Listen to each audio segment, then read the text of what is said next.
Thank you for joining us. Thank you for staying from the last press conference we just had, if you've stayed. I'm the host of these unusual press conferences, which I call the Climate Matters TV show. My name's Stuart Scott. We're coming to you from COP22 in Marrakesh, Morocco. I like to give my email address at the beginning and end of these shows so people can get in touch if they want to. I don't get bombarded with tons of spam. I get usually very relevant communication, so thank you.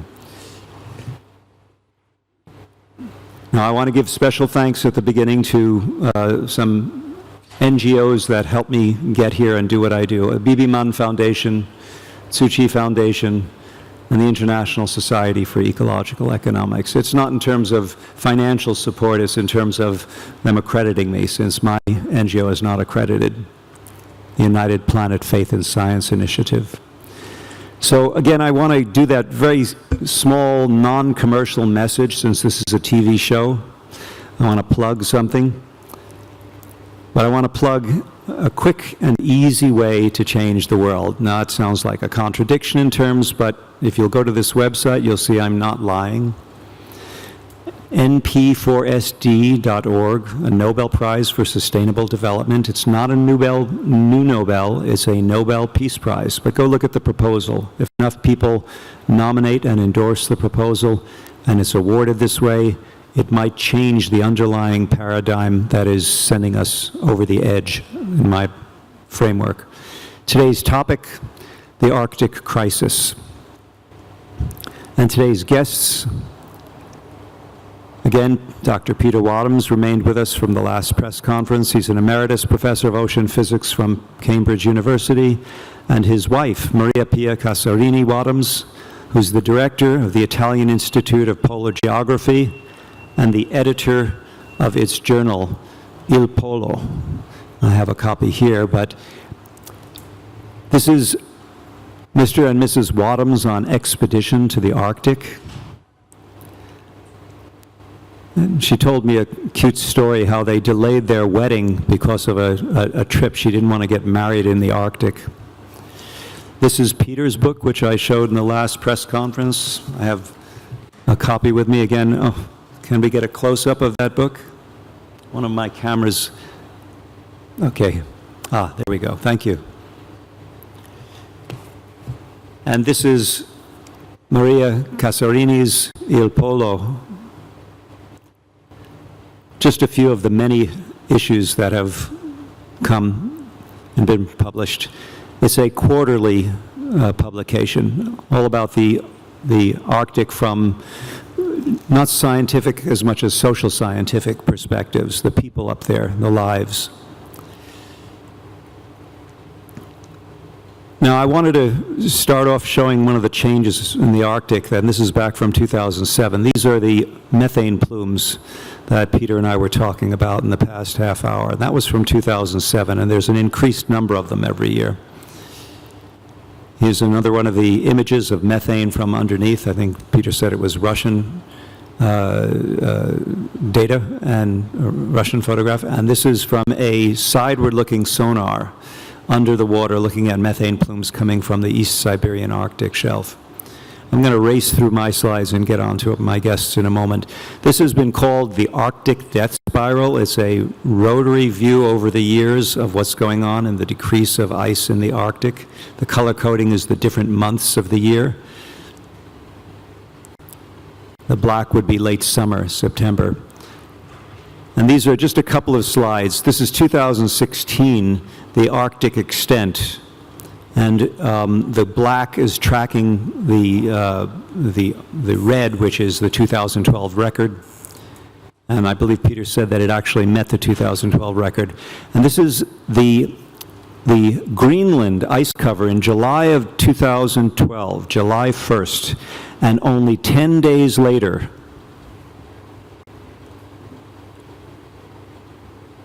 that was a 10-day period in which almost the entire surface of Greenland exhibited melting. Did not melt completely, obviously, but started to look like that. Now, I'm going to switch to a presentation that Maria Pia has given me. I have to put my glasses on to make the switch. There we go. And Thank you. If you'll take it away. Thank you very much, Scott. It's a great honor to be present here and talk about something that is very dear to our Polar Institute in Italy, from our founder, Professor Zavatti, who really had very much at heart the dangers in which the life of the Inuit was being threatened in the 50s, in the 1950s, and in a way still can be so. Climate change is changing the lives of people all over the world. But in the Arctic is a much more sensitive area, and therefore we can see that it's just a map of the Arctic, and you can see the various states that belong to the Arctic, Siberia and Russia to the right, and Canada, the United States with Alaska on the left, plus the Scandinavian countries. We'll talk about that later on with the Arctic Council. We noticed that what is more dangerous now is that the Inuit live still traditionally hunting. Although they may have adopted some Western ways of living in the Arctic, they still value very much the traditional life. And it's a skill that is passed on down the generations. And one of the dangers that happens now with the thinning of sea ice is that, for instance, the hunting season is shorter because the ice is thinner, and the skidoo, the snowmobiles are heavy, and there have been reports of serious accidents with loss of life. And even dogs and sledges that are still used, this was taken in northern Greenland, in Kanak, they still have to be very, very careful about the way that they hunt. These are very beautiful pictures that I was sent by Acacia Johnson, an artist photographer of Canadian origin, and this we'll see in the winter of Arctic Bay, where she spent a year hunting for seals. This is a very beautiful image of ice fishing in the winter. I beg you to notice that these are all copyrighted pictures. Yukagir, that's Siberia. Subanka Banerjee sent me this very interesting picture, and you'll notice the difference between Siberia with the trees and the tundra behind, as opposed to the Arctic, which is pure ice. And very important is whale hunting, because it's being done almost ritually, and there is always this respect, the respect for the animal that gives its life to allow the Inuit to live. And this is what distinguishes the natives. Here it's a very poignant image. I find these Inupiat people that are praying after having hunted a whale that would give them sustenance. Also, the caribou is very important for food, for the Arctic, and because of climate change, also the roads that the caribou groups follow sometimes change, making it quite difficult for the animals to be intercepted by the groups of Inuit. The Gwich'in are returning to Old Crow, which is a small village in the Yukon, and also other animals, which of course is, people are more familiar, is the problems with polar bears and the plight of the polar bears. And we can see this is a marginalized zone in summer in the Greenland Sea. And this was actually a photograph that my husband Peter took when he did a BBC program in Baffin Bay. And this it looks like a dog almost, is sitting on an iceberg. And this polar bear is going to starve, because there was no way that he could get any food apart from scientists, and scientists were kind of careful not to be eaten by the polar bears. So this things, as we say, are changing. This sums up quite well what we're saying, that the sea ice is forming later, melting earlier. There could be a loss of traditional way of life. Economies are changing, pressures from industry, and also political pressure. One item that I'm not particularly competent in talking about now, but it will be taken over by Peter later on, is the coastal changes, because having less sea ice, the coastal areas are less protected, and there is more storms coming in, leading to coastal erosion, and some communities in the Arctic need to be relocated. However, there are also, especially with the latest programs, like Peter mentioned before, ICE-ARC, which is a European Union program, they're making good use of the local communities in Greenland, and both by putting instruments on the ice, on sledges, and involving the local communities, and then involving them also in the analysis of the results. And it's really what is considered a win-win situation that is hoped to be carried on in lots of other future programs. And as we said before, ICE-ARC will be discussed as an EU program, a very important EU program, next Friday, on Friday.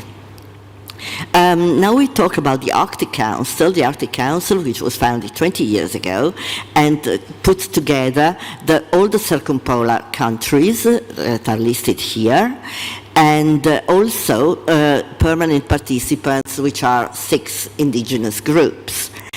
On top of that, the Arctic Council has working groups, and all the participants belong, choosing whatever is their expertise, and they're becoming quite stronger and stronger in regulating the Arctic, although it's doesn't have particular interest in having laws. They consider that the law of the sea is still valid and applicable and can protect enough the Arctic environment.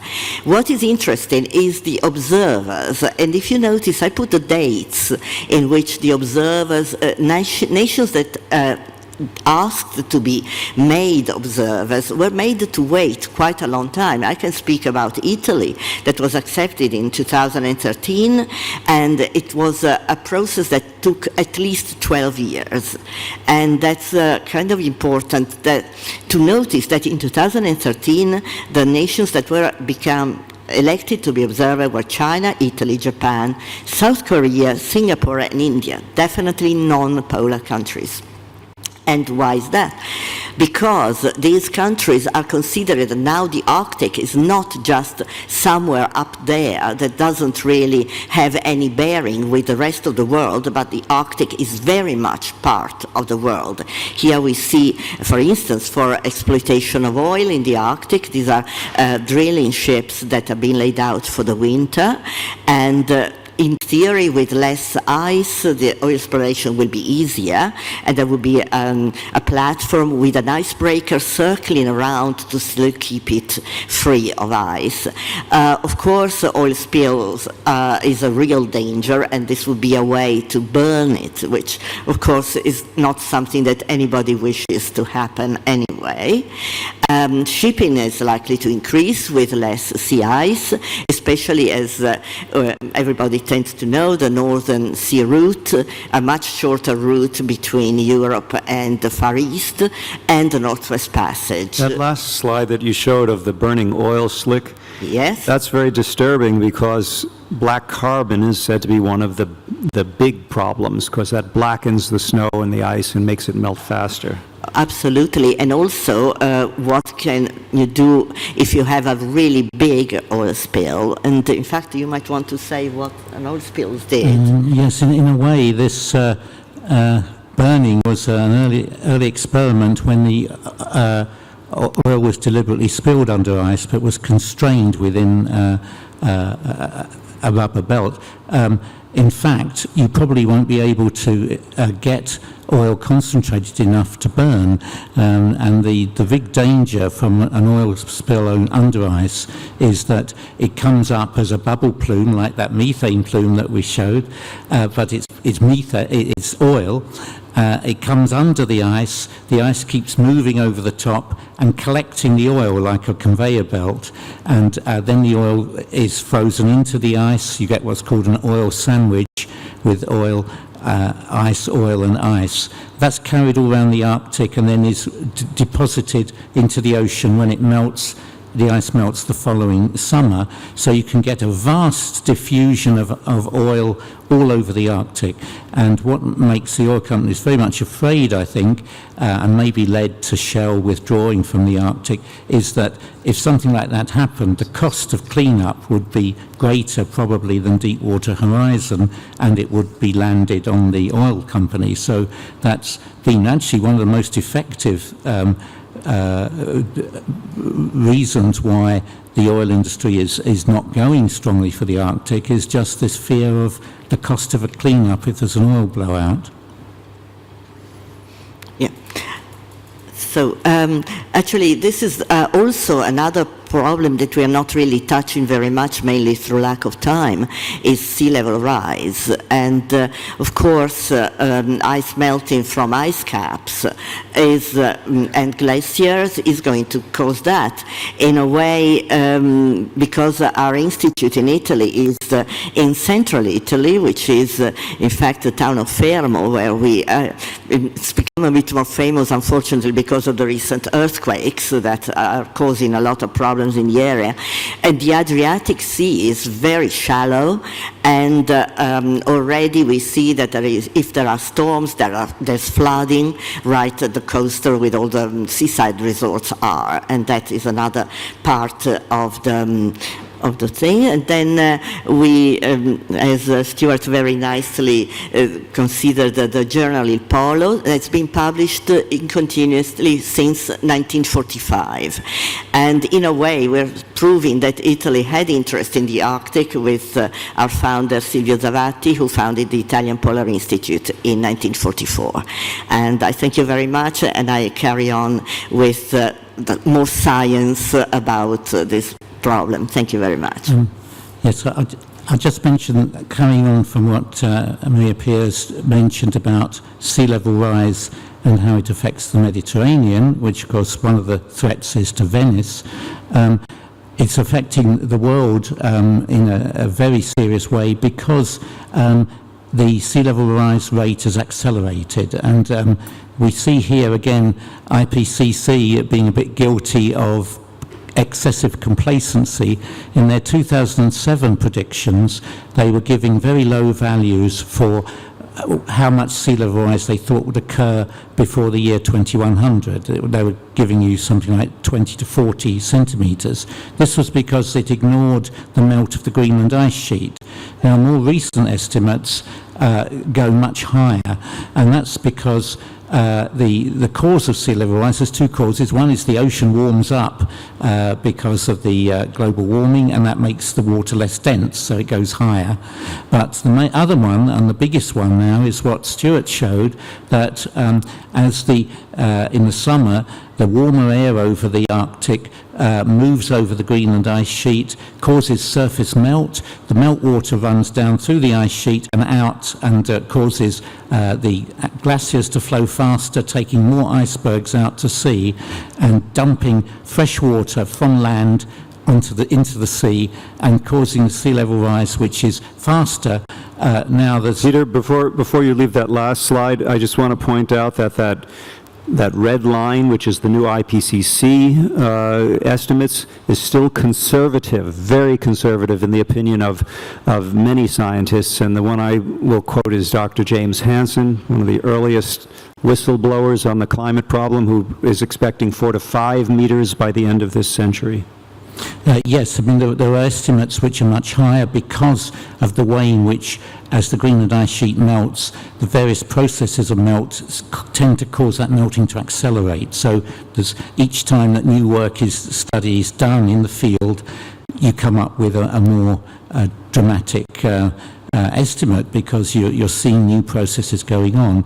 And this is just to point out that even a fairly small change in global sea level can have catastrophic implications for the frequency of disastrous floods if you can't afford to raise the height of your flood defences. So if you're getting, say, a metre rise, then it's all very well in Europe and America, you can raise the heights of your flood defences by a metre, although maybe you can't around Miami or New Orleans.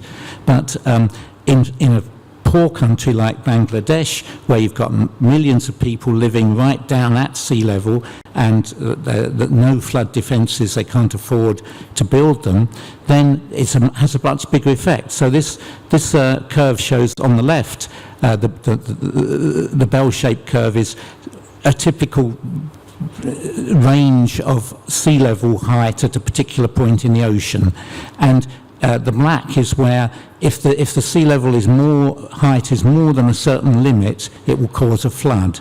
Now you move the mean, you move the average sea level by adding more water to the ocean, you get the dotted line.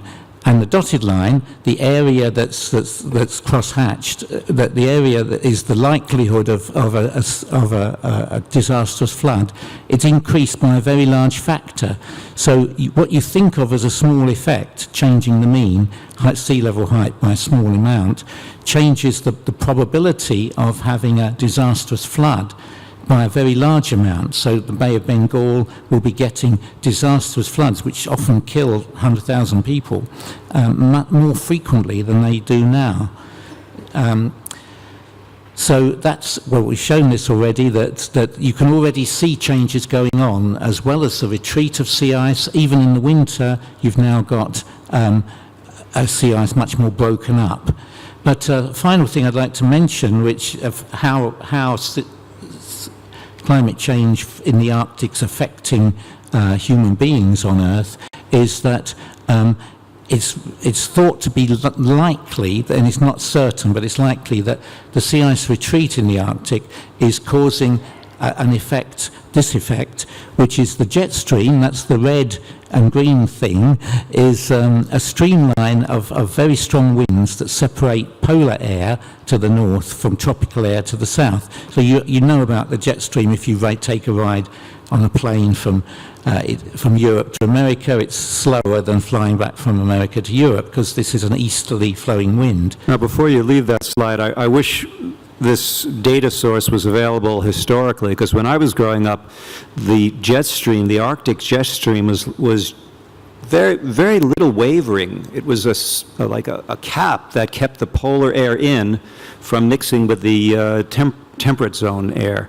But now, I think that's from the work of Dr. Jennifer Francis. Yes, yeah. You now get, as it slows down, because the Arctic's warming faster than the tropical regions, the temperature difference is going down, and that makes the jet stream flow more slowly, and it flows and it becomes unstable and has these big lobes. Now, the big lobe, you can see that means polar air in this particular picture. Polar air is coming down to quite low latitudes in the eastern states of the US, and tropical air is going up to higher latitudes in the central part of the US. So each part of the US, and in fact this goes all the way around the world, each different longitude region will have either extreme heat or extreme cold. So you're having extreme weather, but if you have extreme heat, this really reduces the yield of most crops. This is showing that beyond 1 degree of warming, most crops are showing reduced yields. It's only rice that doesn't. And if you look at where these lobes are acting, with bringing you extreme heat or extreme cold, it's mid-latitudes in the northern hemisphere, and those, as you can see from the brown, is heavy amounts of agriculture, that much of the world's crops are produced in mid-latitudes of the northern hemisphere. And as soon as you interrupt that, or really mess it up by having these extremes of heat or cold, then you're going to get less crop production, and that will increase, even if it doesn't cause actual starvation, it will cause an increase in the price of food. Now, the food price index was brought out by the UN FAO as an average price for food throughout the world, and it started at 100 in 2000, and this is where it went. It got up to 220 in 2008, and that was accompanied by civil unrest in many countries, and especially that was where the first Tunisian riots happened. And of course there were many reasons for this civil unrest, but one of them was urban populations which were unable to buy food because the price was so high. And then there was a second peak in 2011, which also was accompanied by a lot of unrest and riots. So food production is something vital to not only keep people alive, but also for them to be Political stability. live better, political stability. We've only got about 4 minutes left, so we need to get all your slides before we go, hopefully. Well, that's You pressed the wrong button. Okay. Let me see if I can get It's us back to finished, where we were. actually. That was the last one, yeah. yes. That was the last That was the last one. Yeah. I panicked or not. So the food question might be a very serious one because presently people talk about weather extremes, but the weather extremes have been happening now for about 7 or 8 years since the Arctic sea ice retreat became so dominant. And so once weather happens in a given pattern for that length of time, you start to think about a climate extreme, not a weather extreme. We do have a couple of minutes left if you want to go back to any of the thoughts you had before. And if not, then I will plug that we have Peter Wadhams will be back tomorrow for another press conference with Dr. Hugh Hunt, who's coming down from Cambridge tomorrow morning. And we'll be discussing some controversial topics, geoengineering, and whether or not technology is going to be able to bail us out, to save us. So we have time for a question, or maybe two if they're short. Do you have any questions? I don't set these up looking for questions, so oftentimes we don't. Occasionally we do. Yes?